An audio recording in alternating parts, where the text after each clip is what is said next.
Well, Mayor ako, presidente ako, ganun ako gagago. You think? Mr. President, my next question in relation to that was just the predicate, the premise po, no? Na you had a personal DDS. Gago ako? No, Mr. President, the question supposed to follow was that could you name those 7 people? Kung pwede niyo po ipangalan yung 7 members ng DDS na yan po.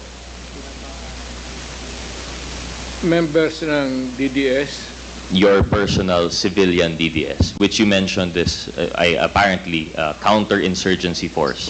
apparently, you know, even if they exist, why would I tell you the names now to you?